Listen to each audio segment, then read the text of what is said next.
Salut, je suis vraiment ravi d'attaquer ce nouveau décryptage aujourd'hui. On va plonger ensemble dans un mécanisme absolument fascinant, la machinerie cachée qui maintient notre pression artérielle en équilibre.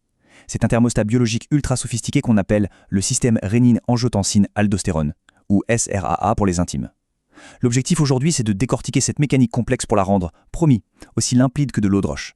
Mais juste avant de se lancer dans la biochimie pure, on peut se poser une question hyper concrète. Imaginons que le corps perde soudainement beaucoup d'eau, lors d'une très forte déshydratation par exemple. Comment l'organisme fait-il pour éviter une chute de tension qui pourrait être fatale? Eh bien, c'est exactement là qu'intervient une série d'événements spectaculaires. C'est un véritable effet domino qui se met en place à l'intérieur de nous. Et c'est ça qu'on va explorer.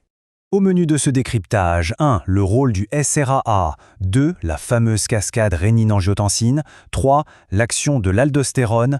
4. Ce qui se passe quand le système s'emballe. Et enfin, 5. Les traitements qui bloquent tout ça. Allez, c'est parti. On commence donc tout de suite avec notre première partie, le rôle du SRAA. Pour faire simple, le SRAA, c'est un peu l'équipe d'intervention d'urgence de notre organisme. C'est une boucle de régulation autonome qui a un seul et unique but, faire remonter la pression artérielle dès qu'une baisse d'irrigation est détectée au niveau des reins. Que ce soit à cause d'une baisse du volume sanguin global, ce qu'on appelle l'hypovolémie, ou d'une hypotension, le rein agit vraiment comme un capteur de pression d'une précision redoutable. Dès que la pression chute, bam, l'alarme sonne. Ce qui nous amène à la deuxième étape, la cascade rénine-angiotensine. Bon, c'est vrai, la biochimie, ça peut faire un peu peur au premier abord. Mais en réalité, c'est une chorégraphie super logique. Tout repose sur 3 acteurs principaux qui entrent en scène les uns après les autres. D'abord, l'angiotensinogène, qui va se transformer en angiotensine 1 pour finalement devenir la très puissante angiotensine 2. C'est vraiment une séquence de dominos parfaitement alignée. Et tout ça, c'est le fruit d'une collaboration juste incroyable entre plusieurs de nos organes. Le foie produit l'angiotensinogène qui circule tranquillement dans notre sang. Quand les reins détectent cette fameuse baisse de tension, ils libèrent de la rénine. Cette rénine vient couper l'angiotensinogène pour créer l'angiotensine I. Ensuite, une enzyme de conversion qu'on trouve notamment dans les poumons transforme cette angiotensine I en angiotensine 2. C'est un vrai travail d'équipe à l'échelle du corps entier. Faisons un petit arrêt sur image sur la rénine, parce que c'est elle qui met le feu aux poudres.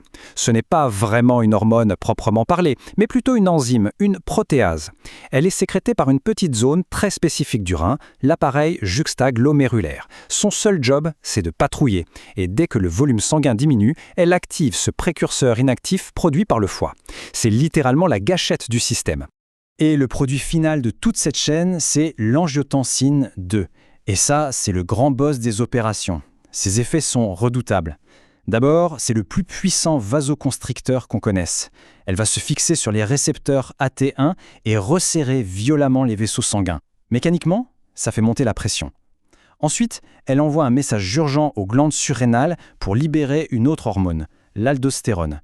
Et enfin, elle force le rein à retenir l'eau et le sodium. On passe logiquement à notre troisième partie, l'action de l'aldostérone. L'aldostérone, c'est cette petite hormone stéroïdienne fabriquée par la cortico-surrénale, une glande posée juste au-dessus du rein.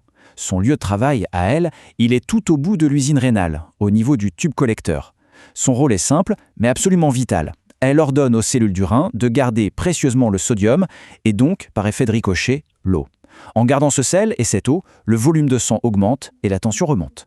Mais attention, en biologie, c'est donnant-donnant. Rien n'est gratuit. Pour récupérer ce précieux sodium depuis l'urine vers le sang, la cellule doit donner quelque chose en échange. Et ce truc en échange, c'est le potassium. Le potassium est donc expulsé hors du corps, dans les urines. C'est un équilibre hyper délicat et c'est pour ça que si ce système tourne à plein régime, nos niveaux de potassium dans le sang peuvent chuter de façon très brutale. Quatrième partie maintenant, quand le système s'emballe. Parce que oui, parfois, ça déraille. Il arrive que ce joli thermostat se casse. C'est ce qu'on appelle un hyperaldostéronisme primaire. En gros, la glande surrénale n'en fait qu'à sa tête et se met à produire de l'aldostérone en continu sans écouter les ordres. Le résultat ? Le sel et l'eau sont retenus massivement, ça crée une hypertension sévère qui résiste souvent en traitement classique. En parallèle, la fuite de potassium crée une hypocalémie qui provoque des crampes et une grosse faiblesse musculaire. La rénine, de son côté, essaie désespérément de freiner la machine, donc son taux s'effondre. D'ailleurs, fait super intéressant, on n'observe généralement pas d'œdème dans cette pathologie grâce à un phénomène de fuite physiologique. Concrètement, d'un point de vue médical, ça prend souvent la forme de ce qu'on appelle un adénome de Kohn. Quand on analyse un scanner abdominal chez ces patients, on cherche un tout petit nodule sur la glande. C'est une tumeur bénigne qui fait souvent moins d'1 centimètre, mais qui suffit à pomper des quantités folles d'aldostérone et à prendre en otage toute la régulation de notre tension. C'est tout petit, mais les conséquences sont vraiment colossales. Enfin, 5e et dernière partie de notre décryptage, les traitements qui bloquent. C'est là que la médecine moderne est bluffante. En comprenant exactement comment fonctionnent ces fameux dominos, les scientifiques ont pu créer des molécules capables d'enrayer la chute à des points très précis du parcours. C'est comme ça qu'on arrive aujourd'hui à soigner efficacement l'hypertension artérielle ou l'insuffisance cardiaque, en bloquant des étapes spécifiques du SRR1. Le truc vraiment crucial à retenir ici, c'est la différence de stratégie entre deux grandes classes de médicaments. D'un côté, on a les IEC, les inhibiteurs de l'enzyme de conversion. Eux, ils empêchent carrément l'usine de fabriquer le produit final. Il n'y a pas de création d'angiotensine 2. De l'autre côté, on a les ARA2, qu'on appelle aussi les sartans. Eux, ils laissent l'angiotensine 2 se créer tranquillement, mais ils changent les serrures sur les portes. Ils bloquent les récepteurs AT1 au niveau des vaisseaux. Le message n'arrive jamais et la tension baisse.